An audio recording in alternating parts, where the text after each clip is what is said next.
Welcome to the Xenoterra project. In this series, I'm going to attempt to illustrate and explain how speculative aliens could evolve on an alternate planet. For those who don't know, speculative biology is the idea of making speculative but scientifically plausible organisms. In this video, we'll be making 4 simple body plans for our future organisms to evolve from. The first type of organism we'll need to develop are phytoplankton, which are typically plant-like organisms that are autotrophic and form the basis of marine ecosystems. On Earth, plants are green because they evolved chlorophyll, which lets them absorb red and blue light while reflecting green light. With the way photosynthesis works, you might think that black plants would be the most efficient, as they could absorb all visible wavelengths of light and therefore get the most efficient energy. While this is the case for creatures like polar bears, who have developed black skin to absorb all of the light they can in the cold Arctic, the reason black plants aren't possible is because they absorb all visible light wavelengths, meaning they would also develop all the heat, causing them to burn up and die. Plants on Earth are green because they can only take in 2 wavelengths and reflect one other, which prevents them from burning. In our case, the plants will reflect blue light. We'll call these creatures porphyrphytes, due to their purple hue.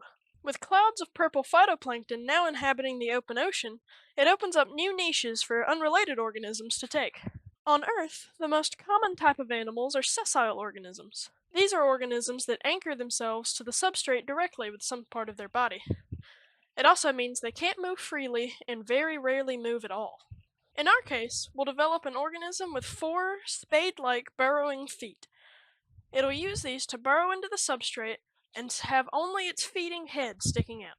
The most efficient way of feeding off of phytoplankton is through filter feeding, which involves passing water over a special filter organ that sifts out any solid food particles to be eaten later.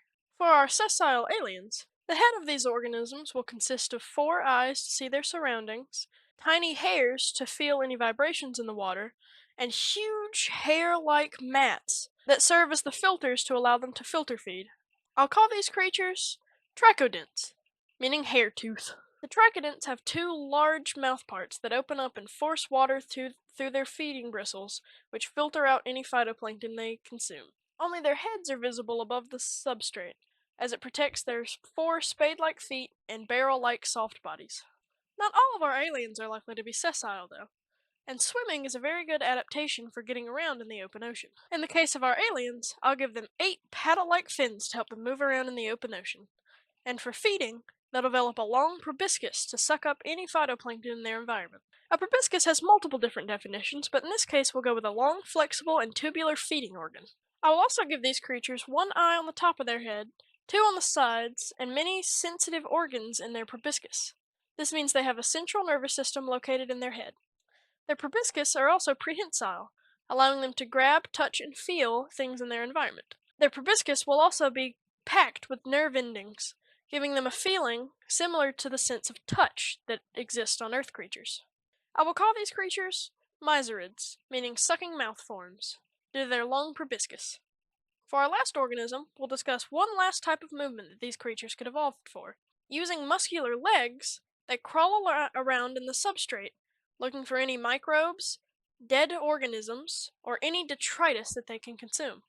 These creatures are called detritivores, which are any organisms that obtain their nutrients by decomposing matter and recycling it back into the environment. They serve an important ecological niche that no other creature has filled, and therefore will be very successful. We'll give these creatures 4 teeth-like structures that they use to grind up any dead organisms they can find to recycle back into the environment. They'll also be very vulnerable, so their best defense is to have large groups of them combing the seafloor.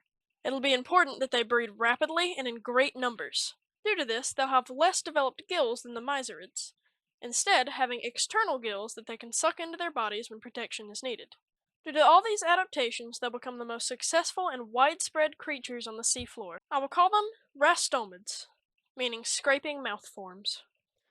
We now have a very simple food web made up of 3 basic body plans.